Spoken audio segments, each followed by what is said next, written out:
l'aire del Montseny. He trobat el meu terreny i la meva llibertat, la muntanya, l'aigua, el prat, l'aire, l'aire del Montseny. Cada timba, cada greny, misteri de soledat, el parell, l'home, el ramat, l'aire, l'aire del Montseny. Tot és pur, dolç i ferreny, i fort com l'eternitat. Silenci, pau i combat, l'aire, l'aire del Montseny. Poema de mossèn Pere Ribot i Sunyer, antic rector de Sant Martí de Riells. Sant Martí de Riells és una antiga parròquia que constitueix el nucli històric i muntanyenc del municipi de Riells i Viabrea, a la comarca de la Selva, i és un punt emblemàtic situat al cor del massís del Montseny. Sant Martí de Riells forma part del Parc Natural del Montseny, declarat Reserva de la Biosfera per l'UNESCO 1978. Això el situa en una zona d'altíssim valor ecològic que protegeix els 3 biomes europeus, Mediterrani, Eurosiberià i Boreoalpí, en un espai reduït. La zona es troba als vessants orientals del Montseny, en una vall profunda que arriba fins als 1.307 metres al turó de Morú. El paisatge és de muntanya, dominat per frondosos boscos, alzinars, castanyeres i fagedes a l'altura i recorregut per nombrosos torrents i rierols, que donen lloc a les populars rutes dels gorgs i les cascades. La ruta que veurem és d'uns 6 quilòmetres i d'uns 45 minuts en moviment, recorre la riera de Riells plena de gorgs i salts d'aigua, de castanyers centenaris i monumentals, de boscos i d'unes muntanyes peculiars en esquists o licorelles, roques laminars de grafí que es trenquen en làmines, són les més importants i antigues. Pel camí també veurem una casa abandonada i ens trobarem alguns despreniments amb grans roques que desvien el camí original.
La casa abandonada que trobem és la històrica masia de Campernau, un punt clau en aquesta part del Montseny. Aquesta era una de les propietats rurals més importants de Riells i Viabrea, en registres que es remunten al segle XV. Construïda amb la tradicional obra popular, és un testimoni de la vida d'abans de la muntanya, amb el seu portal de pedra i les finestres emmarcades. Tot i la seva importància, va quedar deshabitada als anys 70 i avui la veiem en el seu lent procés d'enronament. Campernau connecta el paisatge boscós dels castanyers amb la història humana del massís.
Les roques que formen la llera i les parets de la riera, especialment al voltant del Clot de l'Infern i el Gorg Negre, són majoritàriament roques sedimentàries detrítiques, com gresos i conglomerats.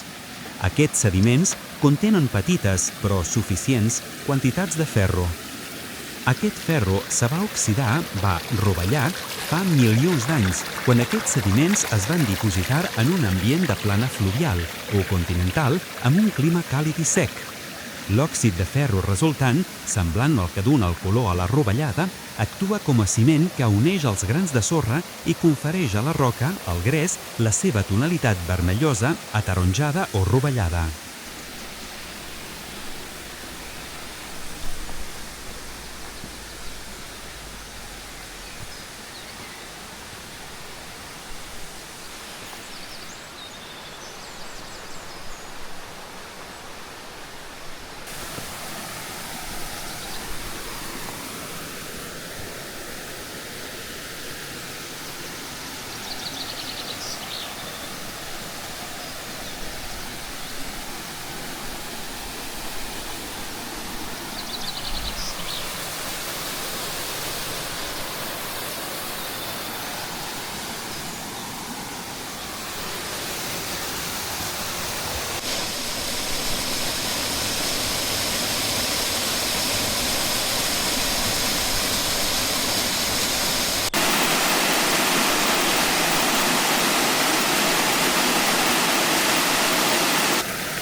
En aquest tram de la riera ens aturem per admirar els veritables guardians del Montseny, els vells castanyers de Riells. El castanyer, amb la seva fusta noble i el seu fruit nutritiu, no és originari d'aquí.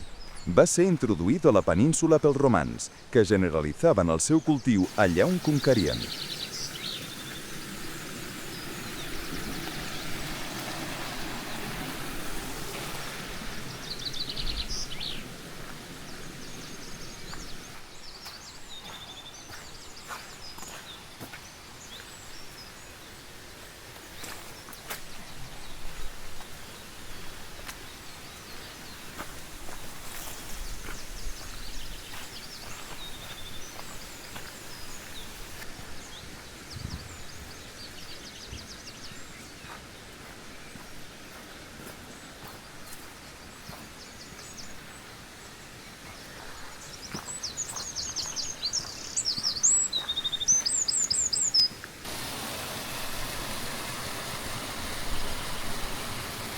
Des de llavors, ha estat una peça clau de l'economia rural.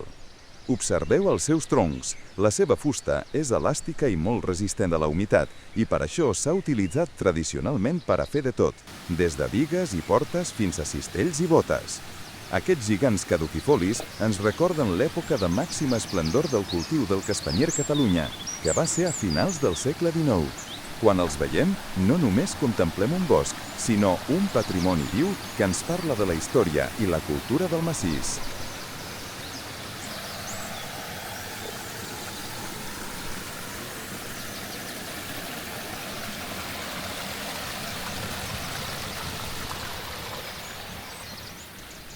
Espero que hàgiu gaudit d'aquesta ruta. Subscriviu-vos per no perdre-us les pròximes aventures. A reveure!